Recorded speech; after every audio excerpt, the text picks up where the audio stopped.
कन्हैया लाल की उदयपुर में हत्या, उमेश कोहली की अमरावती में हत्या। आपको लगा था कि ये जिहादी डर गए, ये जो भी हैं, आपको लगा था कि ये डर गए हैं, आपको लगा था कि अब शायद ऐसा कुछ नहीं होगा। बिल्कुल नहीं। एक नया ऐलान हुआ है। एक नए ऐलान में एक और मौलाना वो ऐलान करता है कि नुपुर शर्मा की गर्दन काटने वाले को मैं इनाम दूंगा। इसका नाम है सलमान चिश्ती। सलमान चिश्ती अजमेर का है और अजमेर पुलिस ने सलमान चिश्ती के खिलाफ एफआईआर दर्ज की है और गिरफ्तारी के लिए छापेमारी कर रही है, लेकिन अब तक उसकी गिरफ्तारी नहीं हो पाई है। सलमान चिश्ती ने यह भड़काऊ वीडियो जारी करके नुपुर शर्मा का सर काटने पर अपना घर तक देने की बात कही थी और अब ये डरपोक भागा फिर रहा है। इसने कहा था कि जो नुपुर शर्मा की गर्दन काटेगा मैं उसे अपना घर, अपनी जमीन दे दूंगा। ये है वो शख्स जिसने ये धमकी दी थी। नुपुर शर्मा का सर धड़ से अलग करने की धमकी दी थी और उसके लिए इनाम का भी ऐलान किया था। और आपको बता दूं, ये अजमेर दरगाह का खादिम है। अजमेर दरगाह का खादिम है सलमान चिश्ती, जिसने ये वीडियो जारी किया। आपको सुनाते हैं क्या बोल रहा था ये। मेरे को कसम है मेरे रब्बुल जलाल की, जिसने पैदा किया है मेरी उस माँ की, मैं उसे सरेआम गोली मार देता। मेरे बच्चों की कसम में गोली मार देता। और आज भी कुछ भी नहीं है, सीधा ठोक के कहता हूँ, जो नुपुर शर्मा की गर्दन लाएगा, who will ever lie, give me that, मैं अपना उसे ये घर दे दूंगा, पूरा रास्ते पे निकल जाऊंगा। ये वादा करता है सलमान, ख्वाजा का इतना गुलाम, मैं मेरे ख्वाजा का सच्चा सिपाही हूँ, चीरने का दम रखता हूँ आज भी। जो मेरे रसूल की शान में बोलेगा, ये घर नीलाम उसके नाम पे दूंगा, उसको दे दूंगा, ये घर दे दूंगा, इसके अलावा एक जमीन है वो भी दे दूंगा, सब कुछ कुर्बान मेरे रसूल की शान में। नुपुर शर्मा के मामले में यह भड़काऊ बयान देने वाला सलमान चिश्ती जो है, इसके गुनाहों की लिस्ट बहुत लंबी है। भड़काऊ बयान वाले सलमान चिश्ती पर 14 मुकदमे दर्ज हैं। इस पर हत्या का प्रयास, लूट, दंगा, इस सारे मामले हैं। यह केस उसके खिलाफ अजमेर के दरगाह थाना और मदनगंज थाना में दर्ज किए गए हैं और अब उस पर यह भड़काऊ भाषण देने का, किसी की जान लेने का आह्वान करने का भी मामला दर्ज हो गया है। सलमान चिश्ती पर दिसंबर 2003, नवंबर 2006 में ये केस दर्ज हुए। नवंबर 2007, जुलाई 2007 में भी मुकदमा हुआ, जुलाई 2008 में हुआ, सितंबर 2010 में केस दर्ज हुआ, 2011, 2014, 2020 में भी केस दर्ज हुआ। ये समझिए आप, ये काहे का धार्मिक आदमी है, ये किस मायने से ये व्यक्ति धार्मिक है, जिसकी गुनाहों की फहरिस्त इतनी लंबी है, जिसके ऊपर लूट के मामले हैं, हत्या के मामले हैं, हत्या के प्रयास के मामले हैं, दंगे कराने के मामले हैं। ये व्यक्ति अपने आप को खादिम कहता है दरगाह का और यह कहता है कि जो हत्या करेगा नुपुर शर्मा की, मैं उसको अपना घर और जमीन दे दूंगा। और ये सारी गीदड़ भपकी करने के बाद फरार फिर रहा है पुलिस से। बहरहाल विनोद बंसल जी जुड़ रहे हैं हमारे साथ विश्व हिंदू परिषद से, महेंद्र राजू दास जी हमारे साथ जुड़ रहे हैं। स्वागत है आपका विनोद जी, और महेंद्र जी आपका बहुत स्वागत है। एहतशाम हाशमी जी हमारे साथ जुड़ रहे हैं, सुप्रीम कोर्ट के लॉयर हैं, और सैयद हसनुल हक हमारे साथ जुड़ रहे हैं, राजनीतिक विश्लेषक हैं। महेंद्र राजू दास जी, मैं शुरुआत आपसे करना चाहता हूं, अगर उनका फ्रेम हमें मिल रहा है तो, मुझे फ्रीज दिखाई दे रहे हैं इस पर। विनोद जी से बात करते हैं पहले। विनोद जी, आपने सुनी इस शख्स की बात, कहने को ये अजमेर दरगाह का खादिम है, लेकिन इसकी भाषा, इसकी मंशा और इसका जहर खुद सुना आपने। इसके अलावा इसके उपकरण भी तो देखे ना सौरभ जी, जिस तरह से पिछले 1 दशक से लगातार ये क्रिमिनल बना हुआ है और इसके बावजूद भी बाहर घूम रहा है, ये देश का दुर्भाग्य है। और ये ऐसे लोग जो हत्या के मुकदमे भी झेल रहे हैं और उसके बावजूद भी तमाम तरह की इतनी सारी धाराओं में बंदा जो कन्विक्टेड है या अक्यूज है, इसके बावजूद भी खुलेआम बाहर घूम रहा है और बाहर आकर के इस तरह से जो है ना सरेआम लोगों को गर्दन काटने की धमकी दे रहा है।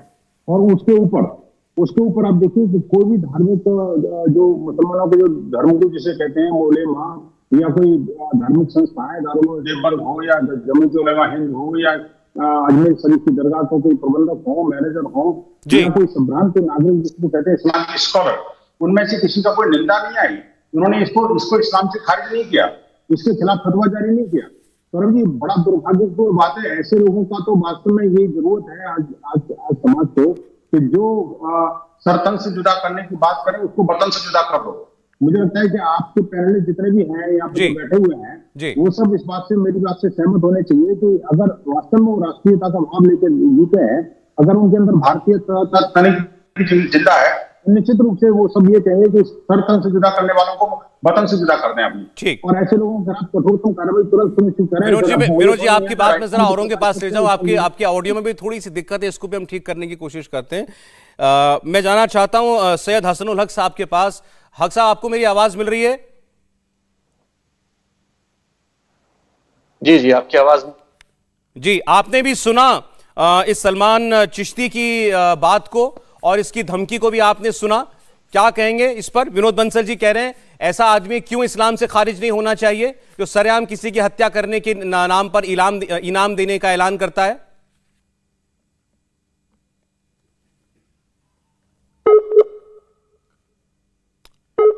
ऑडियो में प्रॉब्लम हो रही है, इनको ठीक कराइए। और फिर मुझे सवाल एहतशाम हाशमी साहब के पास ले जाना पड़ेगा। वकील हैं सुप्रीम कोर्ट के। हाशमी साहब, क्या कहेंगे आप सलमान चिश्ती की इस धमकी पर?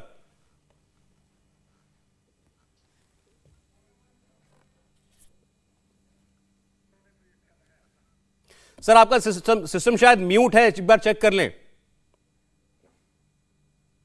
हेलो, आवाज आ रही है? जी, अब आ रही है। बोलें सर। देखिए, सलमान चिश्ती जैसे लोगों की समाज में, हिंदुस्तान में कोई जगह नहीं है। इनकी जगह सिर्फ सलाखों के पीछे है।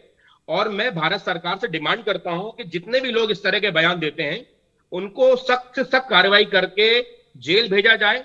उनको समाज से, बिल्कुल देश निकाला दिया जाए उनको, और उनके पूरे परिवार की संपत्ति जब्त की जाए। लेकिन ये जो लॉ है, ये सबके ऊपर बराबर, अभी हमारे भाई कह रहे थे कि इस तरह का बयान दिया है, इनके ऊपर कोई फतवा नहीं दिया गया, जबकि पूरे मुस्लिम समाज ने जो भी घटनाएं हुई हैं अभी उसको कंडेम किया है। जमात उलेमा हिंद ने भी कंडेम किया है, और मैंने खुद अपना पर्सनल वीडियो रिलीज करके उस चीज को कंडेम किया और उनके लिए कड़ी सजा की मांग करी है। आपसे एक बात मैं बहुत इज्जत और मादरत के साथ कहना चाहूंगा कि 2014 से बंसल जी यहां बैठे हैं, मुझसे ज्यादा समझदार हैं और काफी इनको राजनीतिक ज्ञान है, और महंत राजू दास जी भी बैठे हैं।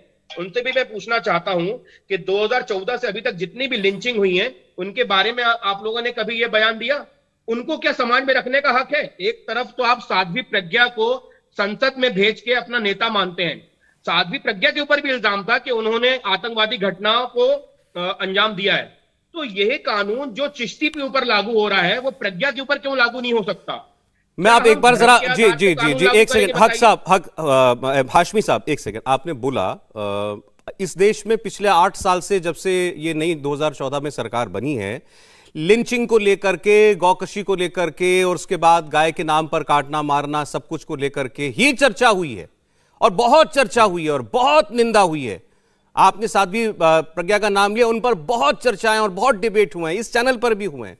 तो मैं आज से उम्मीद करता हूं कि एक विषय को दूसरे विषय से तुलना करके कम से कम आज के विषय की गंभीरता को और इस आदमी के क्राइम को कम करने का प्रयास ना करें। आप नहीं, आपने इस आदमी को कंडेम किया। मैं आपकी बात को सही मानता हूं, लेकिन उसमें करेक्शन के लिए मैं फांसी की मांग करता हूं। मैं करेक्शन करना चाहता हूं उस बयान में आपने जो कहा। आपने कहा भारत सरकार, सर एक सेकंड, हाशमी साहब सुन लीजिए जरा, और आज का जो विषय है उस पर बात कीजिए। आपको दोबारा कोई लिंचिंग होती है, कहीं होती है, फिर डिबेट करेंगे, आपको बुलाऊंगा। आज आप इस पे बोलिए। आज आप बताइए मुझे, आपने कहा कि भारत सरकार इसको जेल में डाले। भारत सरकार इसको कैसे जेल में डालेगी? राजस्थान सरकार से अपील कीजिए कि वो इसको जेल में डाले। अशोक गहलोत से बोलिए कि वो इसको जेल में डाले। बिल्कुल मैं कहूंगा, और जेल में डाले, ऐसी धाराओं में डाले कि ये बाहर ना निकल पाए सालों तक। क्योंकि मैं क्यों कह रहा हूं, क्योंकि ऐसी हेट स्पीच, सुनिए मेरी बात, ऐसी हेट स्पीच बूंदी में थाने के अंदर खड़ा होकर के एक मुफ्ती नदीम कहता है, अगर हमारे धर्म पर, नबी पर आंख उठाओगे आंख नोच लेंगे, हाथ उठाओगे हाथ काट लेंगे, जबान चलाओगे जबान काट लेंगे। उसकी गिरफ्तारी नहीं हुई, उसकी गिरफ्तारी होती है कन्हैयालाल टेलर के मर्डर के बाद, और 24 घंटे में बेल हो जाती है उसकी। सौरभ जी, सिर्फ एक चीज बोलूंगा, 30 सेकंड लूंगा बस, आपकी इजाजत हो तो। 2018 में सुप्रीम कोर्ट ने पार्लियामेंट ऑफ इंडिया से रिक्वेस्ट किया था कि लिंचिंग और हेट क्राइम पे सेपरेट एक एक्ट बनना चाहिए। मैं पूछना चाहता हूं आप सबसे, अभी तक सरकार ने उस पर कोई एक्शन क्यों नहीं लिया? एंटी लिंचिंग बिल पास 4 असेंबलियों में किया था और केंद्र सरकार को रिक्वेस्ट भी भेजी थी कि anti lynching, anti hate crime bill pass होना चाहिए। अभी तक मोदी सरकार क्यों चुप बैठी है, बताइए आप। ठीक है, अगर सरकार इतनी ज्यादा विचलित है और इतनी ज्यादा सोचने में मजबूर है कि हेट क्राइम को कंट्रोल करना, तो फिर अभी तक ये बिल पास क्यों नहीं हुआ? ये मैं पूछना चाहता हूं बंसल जी से, और हमारे धर्मगुरु जी बैठे हैं आदरणीय महंत राजू जी से हाथ जोड़ के ये पूछना चाहता हूं कि क्यों नहीं सरकार से इन्होंने अभी तक रिक्वेस्ट नहीं की कि ये बिल पास करना चाहिए? बताइए आप। जब पहलू खान को लिंच किया, जब आसिफा को फिर आप उसी पर आ गए, फिर आप उसी पर आ गए, फिर आप उसी पर आ गए। आज आपके पहले स्टेटमेंट में कन्हैया लाल उदयपुर का और अमरावती के उमेश कोहले क्यों नहीं है साहब? आज भी आपको सहारा लेना पड़ रहा है। 8 साल पहले जो हुआ, आज भी आपको सहारा पहलू खान का लेना पड़ रहा है। आज भी कन्हैया लाल पर बोलने के लिए और उमेश कोहले के जिहादियों के द्वारा कत्ल किए जाने को बोलने के लिए आपको एक बैसाखी की जरूरत पड़ रही है हाशमी साहब। आपको आपको बैसाखी की जरूरत पड़ रही है। का वकील हूं, मेरा ये फर्ज है कि मैं सच बोलूं और इंसाफ की बात नहीं, लेकिन आप सच बोलने के लिए ढाल ढूंढ रहे हैं कि मैं बैलेंस कर दूं। क्यों मुझे बोलना पड़ेगा? मुझे उमेश के हत्यारे पे बोलना पड़ेगा, मुझे कन्हैया लाल के हत्यारे पे बोलना है, तो फिर मुझे पहलू खान के लिए भी बोलना है। अरे बैलेंसिंग कब तक और क्यों करेंगे? कन्हैया हमारे भाई थे तो पहलू खान भी हमारा भाई था। हाँ बिल्कुल था। तो पहलू खान पर बहुत बात हो चुकी है, पहलू खान पर सजाएं भी हो चुकी हैं। आज के लिए बोलिए, आज के लिए बोलिए, आज के लिए बोलिए। जिहादी आतंकवादी थे की सजा की मांग करता हूं। बोलिए कि सबके सब जिहादी आतंकवादी हैं जिन्होंने सर तन से जुदा करने की कॉल दी, जो हजारों लोग सड़कों पर निकले, एक आवाज नहीं उठती है। उनको फांसी पर चढ़ाया जाए और उनके सर फांसी पर चढ़ाया जाना आपकी मांग से नहीं होगा, वो तो यूं ही होगा। इन्होंने जो काम किया है वो भारत की, आप तो वकील हैं सुप्रीम कोर्ट के, भारत के कानून में उसकी सजा फांसी ही है। गला काट के फांसी दे देना, कोई किसी पे एहसान नहीं करेगा, फांसी की सजा देगा अगर उनको, तो उसकी मांग नहीं होनी चाहिए। थोड़ा सा सौरभ जी, हाँ तो मांग ये पढ़ लीजिए कितने लोगों को हिंदुस्तान में अभी तक फांसी हुई है और कितने गले कटे। सर डेथ रो पर है या नहीं है? डेथ रो पर है ना? अरे डेथ रो पर है ना? डेथ रो किसको कहते हैं? फांसी की सजाएं तो दी अदालतों ने। थोड़ा सा पढ़ लीजिए। क्या पढ़ लूं साहब, क्या पढ़ लूं बताइए। डेथ सेंटेंस किस केस में दिया जाता है? और मैंने एक बात और बोली, आप मान रहे हैं कि कोर्ट में इनका मुकदमा चले, जल्द से जल्द ट्रायल मुकम्मल हो और इनको जेल भेजा जाए, फांसी पे चढ़ाया जाए, इनको सबके सामने सरेआम गोली मारी जाए नहीं, और इनको इस्लाम से खारिज किया जाए, इनको इस्लाम से खारिज किया जाए, इनको इस्लाम से खारिज किया जाए। इस्लाम से क्या? जब वो मौत की सजा पालेंगे तो फिर तो खारिज नहीं। आप अगर समाज को निर्देश देना चाहते हैं तो दीजिए। जब ये कहा जाता है कि लिंचिंग करने वालों का बॉयकॉट क्यों नहीं किया जाता, आप लोग सब ने सवाल उठाया कि वो लिंचिंग करने वाले आए, उनको एक मंत्री ने माला पहनाई, बॉयकॉट करने की बजाय। गलत था, सबको उनका बॉयकॉट करना चाहिए था। इस आदमी का बॉयकॉट क्यों नहीं? ये समाज से खारिज क्यों नहीं? ये धर्म से खारिज क्यों नहीं? क्योंकि ये सब कुछ धर्म के नाम पे कर रहा है, ये सब कुछ इस्लाम के नाम पे कर रहा है। धर्म के नाम पे हो रहा है या किसी पॉलिटिकल वजह से हो रहा है, ये मैटर ऑफ इन्वेस्टिगेशन है। अब आप करते रहिए बचाव, आप करते रहिए बचाव। आप वकील हैं, आप दलील पे दलील दे सकते हैं। नहीं पहुंच पाएंगे ये जो, अरे भाई आपने वीडियो नहीं देखे क्या उनके, जिन्होंने गला काटा और कन्हैया लाल का वीडियो बना करके क्या बोला? आपने वो धमकी भरे फोन कॉल नहीं सुने अमरावती में जो लोगों को गए हैं कि तुमने जो स्टेटस लगाया है नूपुर शर्मा के समर्थन में, माफी मांगे का ऑडियो बनाओ, नहीं तो तुम्हारे घर पर आ जाएंगे। जल्द से जल्द इन्वेस्टिगेशन कंप्लीट हो और कन्हैया लाल के। लेकिन एक बार ये नहीं आप बोलेंगे कि ये जो कर रहे हैं वो इस्लाम के खिलाफ है, ये नहीं बोल पा रहे आप कि जो कर रहे हैं इस्लाम के खिलाफ है। तो ये फिर डबल। छोड़िए सर, छोड़िए सर, बैलेंस कर रहे हैं आप। राजू दास जी, गुरु जी क्या कहना चाहेंगे? पहले तो इस डिबेट में बैठे सभी सनातन धर्म प्रेमी, एजाज भाई और माननीय एक राजनीतिक विश्लेषक है हाशमी जी, आपको धर्म नगरी अयोध्या से ढेर सारा मंगल कामना, ढेर सारा आशीर्वाद। इस देश में अमन शांति का माहौल बना रहे। बहुत दुख के साथ मुझको कहना पड़ा है, जिस प्रकार से देश में एक कौम, एक मजहब, एक संप्रदाय के लोग, पता नहीं वो कौन सा भांग पीने की भांगकारी है, सबको एक तराजू में तोड़ने का काम शुरू कर दिया है। उनको संविधान से कोई मतलब ही नहीं है। उनको अभी सुप्रीम कोर्ट के वकील साहब हैं, उन्होंने सीधे तौर पे कह दिया कि बंसल साहब और राजू ये जवाब दें कि लिंचिंग के इतने ढेर सारे मामले हुए, उसने बोला कि नहीं? हाँ बोला, लगातार बोला। किसी भी प्रकार से अगर कोई भी, चाहे हिंदू हो, मुस्लिम हो, सिख हो, ईसाई हो, रैंकिंग किसी की होती है, इसका पुरजोर विरोध करते, निंदा करते। हम लोगों ने वीडियो जारी किया, डिबेट में भी आपके साथ हम लोगों ने मांग किया कि जो लोग इसमें इन्वॉल्व है उनको सख्त से सख्त सजा मिले।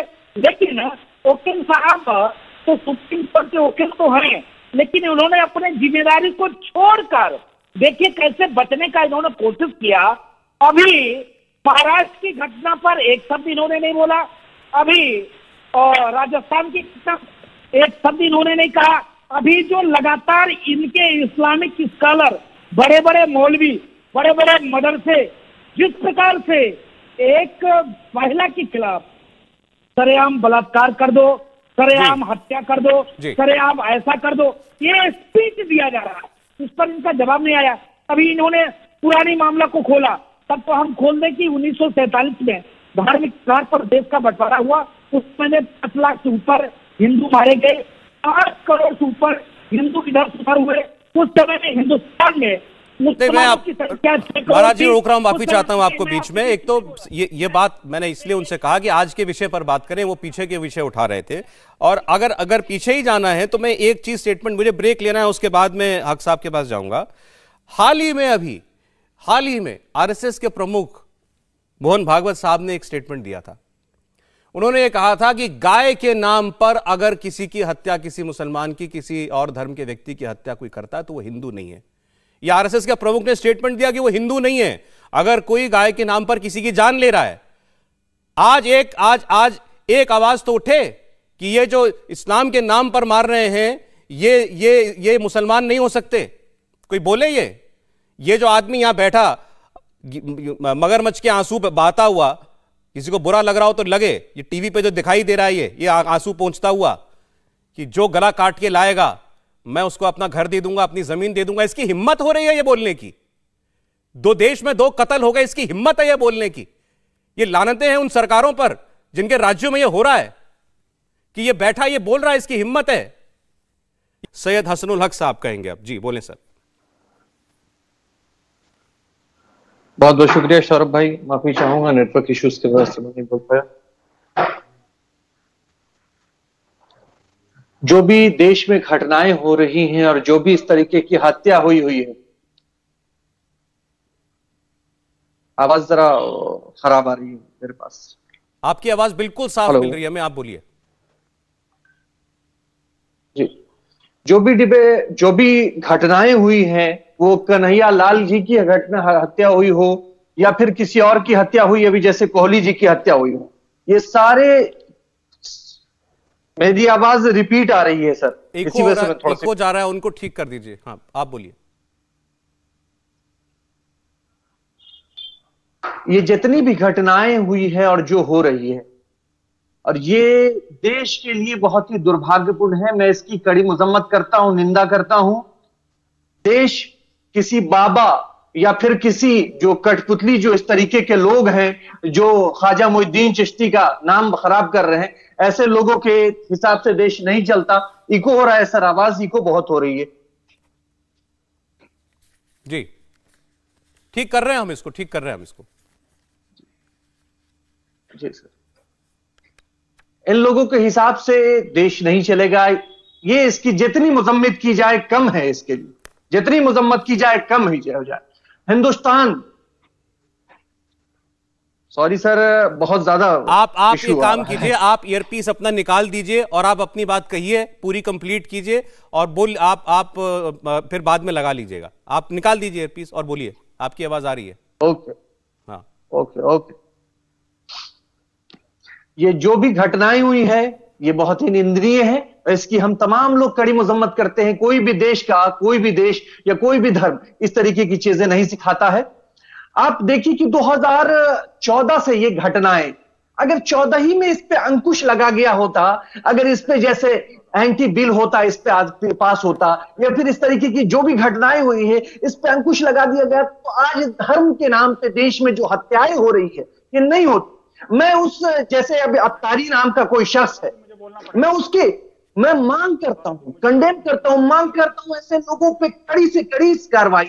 ऐसे बीजेपी के लोग जो कठपुतली बन के बैठे हुए पर्दे के बीच से और लोगों को धर्म को, किसी के धर्म विशेष को बदनाम कर रहे हैं, उन पे कार्रवाई खास के होनी चाहिए और जल्द से जल्द उन पे कार्रवाई हो, और कार्रवाई ऐसी हो कि दर्दनाक, कि लोग देश देखे और पता चलना चाहिए देश को कि ऐसी अगर घटना कोई करता है देश को तोड़ने पे और धर्म के नाम पे होती है तो उस पर सख्त कार्रवाई होगी। लेकिन बहुत ही दुर्भाग्यपूर्ण बात है, सुप्रीम कोर्ट के जज कह रहे हैं कि आज देश में जो घटना हुई है उसकी मुख्य वजह नुपुर शर्मा है, मुख्य। लेकिन नुपुर शर्मा गायब है, नुपुर शर्मा को अरेस्ट नहीं किया जा रहा है। आज देश में जो कुछ हो रहा है आज उसको अरेस्ट किया जाए। ऐसी घटनाएं जो हो रही है उस पर सख्त कार्रवाई होगी, उस पर नुपुर शर्मा पे होनी चाहिए। मैं नहीं कह रहा कि ब्लास्फेमी लॉ आना चाहिए देश में, ब्लास्फेमी लॉ नहीं आए, लेकिन जो भी धाराएं हैं देश में जो ऐसे, उस पे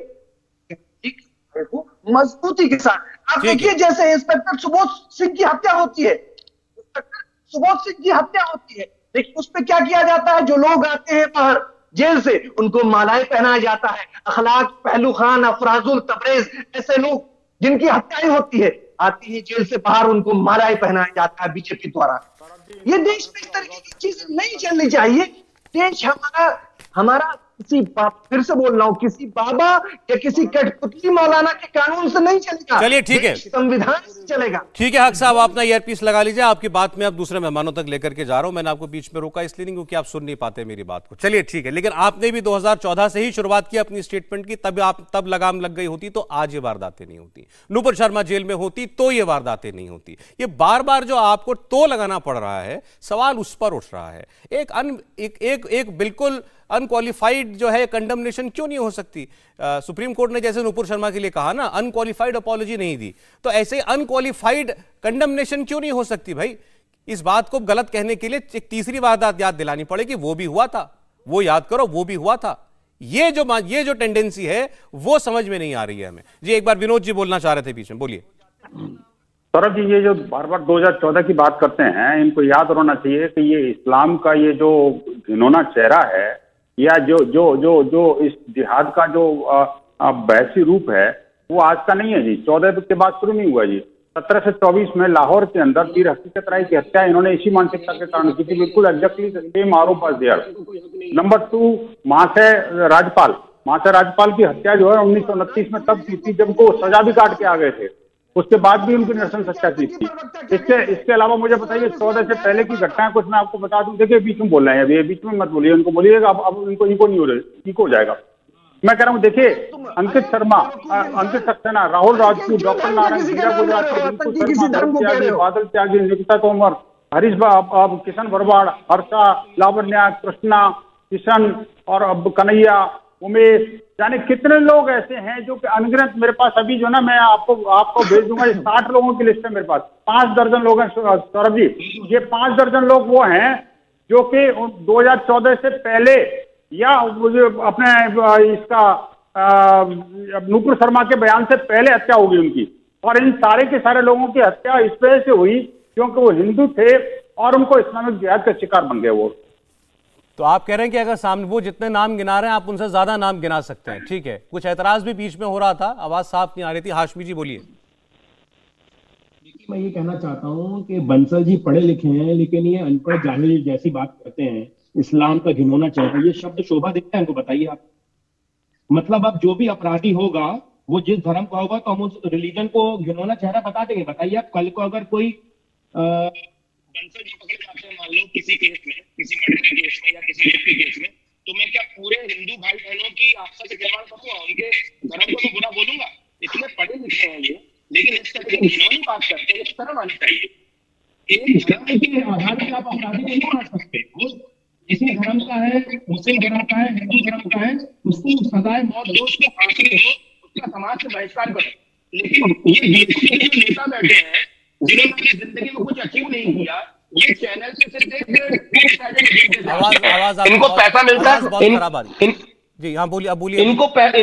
इनको पैसा मिलता है कि हिंदुस्तान में धार्मिक भावनाओं को भड़काओ और दंगे करवाओ। ये पैसा लेके अपने एजेंडे पे काम करते हैं, इसलिए ये इस्लाम धर्म पे इस तरह की टिप्पणी करते रहते हैं। जबकि all India Muslim personal law board और जमीयत उलेमा हिंद ने बोला है कि जो भी उदयपुर की और कोहली जी की इंसिडेंट हुआ है उसको गैर इस्लामिक करार दिया है और उनके लिए कड़ी सजा की मांग की है all India Muslim personal law board ने और अरशद मदनी ने, महनूम मदनी साहब ने, मैंने खुद ने की है। हाशमी साहब ठीक, एक आप थोड़ा सा आगे होके जब बोलते हैं तब आपकी आवाज ठीक आती है, आप पीछे हो जाते हैं तो आवाज ठीक नहीं आती, तो थोड़ा आगे ही रहिए। आप ही से मैं बात करना चाहता हूं, आपने जो आपत्ति की है इस पर ये जवाब देंगे। मेरे ख्याल में ये कहना चाह रहे थे इन वारदातों को लेकर के जो चेहरा सामने आया वो घिनौना है, और इन वारदातों को लेकर के जो बात कही जाएगी वो घिनौनी ही कही जाएगी। अब अदरवाइज जो आपकी आपत्ति है जवाब एक बात बताइए सौरभ जी, कल आप कोई क्राइम कर देंगे तो मैं क्या आपके धर्म को घिनौना बोल सकता हूं? आप हाँ या ना में जवाब दीजिए। नहीं बोल सकते, कैसे बोल देंगे आप? फिर तो ये इंसान कैसे बोल रहा है कि इस्लाम धर्म का घिनौना चेहरा? मेरे ख्याल से इन्होंने चेहरा खुद घिनौना है। एक बात ये है, एक बात से तो आप इनकार नहीं करेंगे, मैं कह रहा हूं, मैं इनके डिफेंस में नहीं बोल रहा, लेकिन एक बात से तो आप ऐतराज नहीं करेंगे, जवाब इनसे ले लीजिएगा। आप इस बात से तो ऐतराज नहीं करेंगे कि ये जो वारदातें, खुद का चेहरा सुनिए, ये जो भी वारदातें की गई हैं, ये की तो गई इस्लाम का नाम लेकर, इन लोगों ने की तो इस्लाम का नाम लेकर या नहीं? और लिंचिंग की जो वारदातें हुई, अब आ गए फिर आप तुलना पे, अखलाक, पहलू खान, आ गए तुलना पे। मैं आपकी बात का जवाब दे दूंगा, मैं आपकी बात का जवाब दे दूंगा। पहले मेरे सवाल का जवाब दे दीजिए, ये हत्याएं इस्लाम के नाम पर की गई हैं नहीं की गई? क्यों आप मुझे बताइए, मैटर इन्वेस्टिगेशन में है कि आप इन्वेस्टिगेटिंग ऑफिसर बन चुके हैं, और अरे भाई वो वीडियो में खुद नाम लेकर के कह रहा है, या तो ये आंख बंद कर लेने से सर, आपके आंख बंद कर लेने से सूरज छुप नहीं जाएगा। आप जो बचाव करना चाहते हैं अपनी कानूनी दलीलें दे करके, वो सबको समझ में आ रहा है। आप एक बार नहीं कह पा रहे कि ये आदमी जो बोल रहा है ये इस्लाम के नाम पे गलत बोल रहा है, ये हत्याएं जो की गई हैं ये इस्लाम के नाम पे गलत की गई हैं। अरे यही बोलिए कि गलत की गई हैं, ये तो आप बोल रहे हैं, लेकिन मानिए कि किसके नाम पे की गई हैं। इसके पीछे सिर्फ और सिर्फ बिल्कुल इनकी धार्मिक भावनाएं थी, इन्होंने अपनी धार्मिक भावनाओं से प्रेरित होकर ये किया, इसमें कोई दुख, इसमें कोई शक नहीं है। और आप अगर कहेंगे कि हमारे यहाँ ऐसा किसी ने किया या हिंदू धर्म में किसी ने ऐसा किया, तो मैं बोलूंगा कि हाँ उसने भी किया, लेकिन मुझे कहने में दिक्कत नहीं है, आपको कहने में क्यों दिक्कत है? मुझे कहने में क्या दिक्कत है? तो बोलिए फिर आप कि इस्लाम के नाम पर किया है, बोलिए कि इस्लाम के नाम पे किया है। मैं कह रहा हूं गाय के नाम पर, मैं कह रहा हूं कि हाँ देश में गाय के नाम पर लिंचिंग हुई है, मैं मान रहा हूं इस बात को। आप बोलिए कि इन लोगों को इस्लाम के नाम पे मारा है। कौन से धर्म के लोग थे बताइए? हिंदू धर्म के लोग थे। हाँ हिंदू धर्म के लोग थे। तो फिर उनकी भर्त्सना करेंगे आप? अरे क्यों नहीं कर रहा हूं, मेरे भर्त्सना ऐसे इंसान की जगह नहीं है, जेल में जाए, सड़े, फांसी की सजा देता है कानून, फांसी की सजा दे, हाँ जाए चले, किसी भी धर्म। हाँ तो मैंने बोल दिया ना हाशमी साहब, आपने मेरे मुंह से जो सुनना चाहते थे, दिल को तसल्ली ठंडक मिल गई। हिंदू धर्म के थे जिन्होंने गाय के नाम पे मारा। सुनिए अब सुनिए, अब मैं आपकी डबल स्पीक को, आपकी हिपोक्रेसी को बेपर्दा कर रहा हूं। अब सुनिए आप, मैंने बोल दिया हिंदू थे, मैंने बोल दिया गाय के नाम पर मारा, और मैंने कहा जेल में जाओ फांसी पे चढ़ाए। आप बोलिए इस्लाम के नाम पे मारा कि नहीं मारा? बिल्कुल मारा, और ऐसे लोगों को फांसी पे चढ़ाया। तो ये बात पहली बार में बोलने में आपको क्यों इतना संकोच हो रहा था? क्यों आपको लग रहा था आपके पीछे लोग पड़ जाएंगे अगर आप कह देंगे कि ये हत्यारे इस्लाम के नाम पर हत्या कर रहे हैं? हिंदुस्तान के मुसलमान सब अपनी जान दे दें क्या आपके लिए? कौन कह रहा है, कौन मांग रहा है सारे मुसलमानों की जान? लेकिन अरे भाई जो गुनाह है उसको वैसा का वैसा ही बताइए, उसको वैसा का वैसा बताइए। नहीं, शर्म की बात यह है कि आप सुप्रीम कोर्ट के एडवोकेट होकर हक की लड़ाई का दावा करने वाला व्यक्ति सच नहीं बोल पा रहा। एक बात बताऊं आपको, एक बात सिर्फ 30 सेकंड के लिए। हाथरस में जब दलित बच्ची के साथ गलत हुआ था ना, जब उसको यूपी सरकार के लोगों ने जिंदा जला दिया था, तब एहतशाम हाशमी पहुंचे थे वहां पे। अरे साहब बचाव मत कीजिए आप इस बात का, किया होगा आपने, आप वकील हैं, आपने किया होगा, मैं मना नहीं कर रहा हूं। मेरा सिर्फ कहना यह था जो क्राइम है और जिस तरह का क्राइम है उसको वैसा क्राइम बोलिए।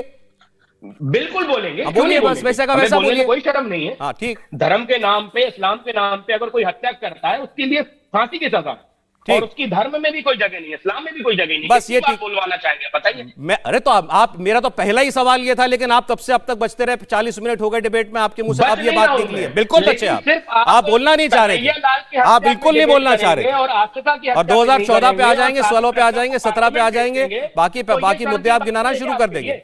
ये विश्व हिंदू परिषद का एक लीडर यहाँ पे पूरे धर्म को गाली दे रहा है, उसको आप कुछ नहीं कह रहे हैं साहब। उन्होंने कहा कि ये हत्याएं जो हो रही हैं ये घिनौना चेहरा है एक धर्म का, घिनौना चेहरा है। धर्म का घिनौना चेहरा कैसे हो सकता है भाई? अगर कल को आप, मैं ये कह रहा हूं साहब, मुझे कोई दिक्कत नहीं है। अरे कोई हिंदू धर्म के नाम पर कहीं जाके बम फोड़ेगा, मैं कहूंगा ये हिंदू धर्म के नाम को बदनाम कर रहा है, ये हमारा कोई घिनौना चेहरा दिखाना चाह रहा है। लेकिन हिंदू धर्म का घिनौना चेहरा नहीं कहेंगे ना इसको आप, हिंदू धर्म का नाम बदनाम कर रहा है कह सकते हैं। हाँ। पर पूरे हिंदुओं भाई बहनों को हम गाली नहीं दे सकते। अच्छा ठीक है, चलिए अच्छा ठीक। पहले तो किसी ने सारे मुसलमानों के लिए कुछ नहीं कहा, पहले किसी ने पूरे इस्लाम के लिए कुछ नहीं कहा, और अगर अभी लाइन पर है विनोद बंसल जी तो उनको ले आइए, लाइन पर ले आइए, वो भी अभी जवाब दे देंगे अपनी बात का। नहीं, लेकिन जब हजारों लोग जो हैं सर तन से जुदा के नारे लगा रहे थे, तब कहां थे आप लोग कि ये मत करो किसी की जान चली जाएगी? तब क्यों नहीं निकले एहतेशाम जी बाहर? तब क्यों नहीं निकले? बिल्कुल निकले। कहां निकले? आपने फिर अपनी रिसर्च अच्छे से नहीं करी है। मैं सिर्फ आप पे रिसर्च नहीं करता ना सर, मेरा काम जो है एहतेशाम हाशमी पर रिसर्च करना नहीं है। बताइए कितने मुस्लिम लॉयर्स ने उनका केस लेने के लिए हाँ बोला, बताइए आप। मैं कह रहा हूं जितने लोगों ने सर तन से जुदा के लिए नारे लगाए, जल्द से किए, उन्होंने मीटिंग्स की, वहां पर बच्चों को ले जाकर के नारे लगवाए, उसके खिलाफ कहां खड़ा हुआ समाज? कहां खड़ा हुआ उसके लिए समाज? आप आज खड़े हो रहे हैं जब हत्याएं हो गई, जब हत्याएं हो गई तो आपके पास चारा क्या है? आज आप ये थोड़ी कह देंगे बड़ा अच्छा किया, आज तो आप यही कहेंगे कि बड़ा खराब किया। हमारे लिए हिंदुस्तान और संविधान सर्वोपरि है सर, हम संविधान के सर कहने में अच्छा है, करने में जो दिखेगा वो और अच्छा होगा। विनोद बंसल जी आ गए, आपकी आपत्ति का जवाब दे देंगे। आपने जो अपनी बात कही थी इस्लाम का घिनौना चेहरा, उस पर बहुत आपत्ति हुई है, उस पर अपनी बात कह दीजिए आप विनोद बंसल जी। फिर आपकी आवाज नहीं आ रही। मोहम्मद के नाम पर आ रही, अब आ रही। अच्छा, मैं कहता हूं अगर कोई इस्लाम के नाम पर अगर कोई जिहाद करेगा, इस्लाम के नाम पर अगर किसी हिंदू को मारेगा, पैगंबर मोहम्मद के नाम पर अगर कोई सर तन से जुदा करने की बात करेगा तो क्या कहा जाएगा? यही तो कहा जाएगा कि इस्लाम के नाम पर ये इस्लाम का एक घिनौना चेहरा है। ये इस्लाम का एक चेहरा वो है जो अभी एहतेशाम हाशमी जी बोलना चाहता है। सर एक मिनट, वो क्लैरिफिकेशन दे रहे हैं अपनी बात पर, सुन लीजिएगा। बंसल जी की आवाज है। मुझे भी बोलने की परमिशन होनी चाहिए। देखिए मैं बीच में नहीं बोला, ये वकील है। देखिए मैं बताऊं आपको, ये जो इस्लाम का चेहरा दिखा रहे हैं अभी, मैं कहता हूं वो अप्रिशिएबल चेहरा है, हो सकता है, क्योंकि बोलने में तो अच्छा लगता है, लेकिन क्या वास्तव में इस्लाम का वो चेहरा दर्शन में दिख रहा है कि नहीं दिख रहा? वो जो लोग हैं जिन्होंने ये जो 5,000 लोगों की हत्या करी, आप तरफ पहलू खान की और इनकी जो है 4-5 नाम जो लेकर के बैठे रहते हैं लोग, ये 4-5 नाम जो है, जो वो क्या किसी धर्म के नाम पर हत्या की थी? क्या किसी हिंदू ने इसलिए मारा था कि मुसलमान था वो, या किसी ने इसलिए मारा कि मैं हिंदू हूं? नहीं, हिंदू कभी धर्म के आधार पर किसी की हत्या नहीं करता। चलिए ठीक। लेकिन देखिए ये है कि देखिए जब तक इस इस्लाम के इस घिनौने चेहरे को, जो कि आक्रामक रूप में दिख रहा है, जो एक उसका अजमेर शरीफ का खादिम होते हुए भी इस तरह की बकवास कर रहा है, उस पर एक शब्द बोलने के बजाय आप सब लोगों को अपेक्षा कर चाहते हो, इसलिए किसका नुकसान करना चाहते हो? आप मुझे बताइए कि ये हिंदुओं पर हमला नहीं कर रहे आप इनडायरेक्ट में मुस्लिम समुदाय को भी इंस्टिगेट करके आप जो है उसको जिहाद की तरफ ले जा रहे हो, उसके अंत की तरफ ले जा रहे हो। चलें ठीक सर, ये बहस लंबी चल सकती है, दोनों तरफ से दलीलें आ सकती हैं। मैं शुक्रिया करूंगा, समय इतना ही था। विनोद बंसल जी, महेंद्र राजू दास जी, एहतेशाम हाशमी जी, सैयद हसनुल हक साहब, बहुत शुक्रिया आपका जुड़ने के लिए आज हमारे साथ इस बहस में। इंडिया टीवी हर वक्त हर जगह डाउनलोड करने के लिए सर्च करें इंडिया टीवी न्यूज।